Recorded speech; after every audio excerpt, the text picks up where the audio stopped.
Brilliance Audio. Cinder-Nanny by Sariah Wilson. Performed by Marley Watson. Alice? Hi! It's me. I got it! I got the job! I couldn't help but squeal the last word. I was still in shock that this had all happened. I'd done it. The so amazing it felt like I had dreamed it up job was mine. Diana? My sister asked, sounding a little groggy. Sometimes that happened after dialysis, depending on how fast they'd had to cycle her blood. Or maybe she'd been taking a well-deserved nap. I thought I'd waited long enough after her session to call her to share this incredible news, but maybe not. What job? She asked, sounding slightly more alert. The one at Carl's Crab Shack? No.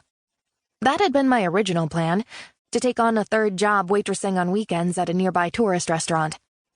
But instead, I was going to be a nanny across the country in Aspen, Colorado. For 3 months, and I was going to be paid $40,000. $40,000 that we desperately needed. I got that nanny job, I said. The one that you're completely unqualified for? Hey! That she was correct was beside the point. I'm qualified enough. I've done a ton of babysitting. Not to mention that I've looked after Jenna and Jasper thousands of times. Babysitting Alice's 7-year-old twins had been like watching 20 kids at once. When they said professional experience, they meant as a nanny.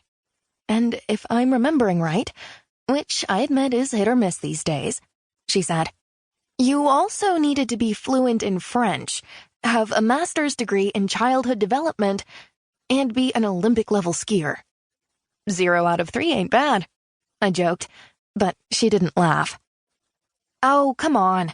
Your twins have given me all the child expertise that I need. And I can probably get some French CDs from the library to listen to. Plus, how hard can skiing actually be? You're just strapping yourself to some long boards and coasting gently downhill. Even though she didn't respond, I could feel her disapproval here in Maine all the way from Florida. I knew what Alice wanted to say but wouldn't. Ever since she'd taken me in at the age of 16, we'd made each other a promise. That we would never be like our mother. That we would always be honest. When a coworker of mine had sent me the job listing for the nanny position in Aspen via email, she had meant it in a "can you believe this is real" sort of way. But I'd applied once I'd seen the salary. The Crawfords had ridiculously high expectations for a short-term nanny for their 5-year-old son, Milo, and I had lied and said that I met each and every one of them. Mrs. Crawford seemed very pleased about this.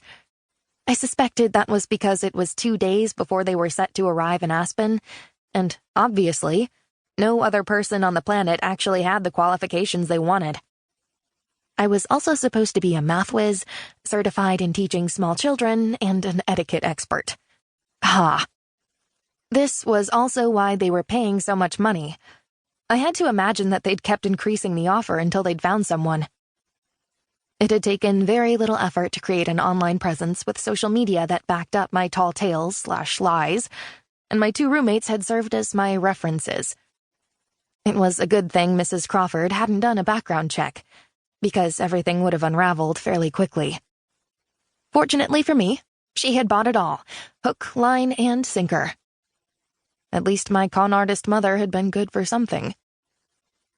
Alice sighed her disapproval, but still stayed quiet. Which was good, because I would have been very honest with her in that moment if she'd made me explain myself. My sister was in renal failure. Her kidneys had stopped functioning entirely, and now she had to go to dialysis 3 times a week, 4 hours at a time. I was a match and could be her donor, but her soon-to-be ex-husband, Chad, was messing everything up.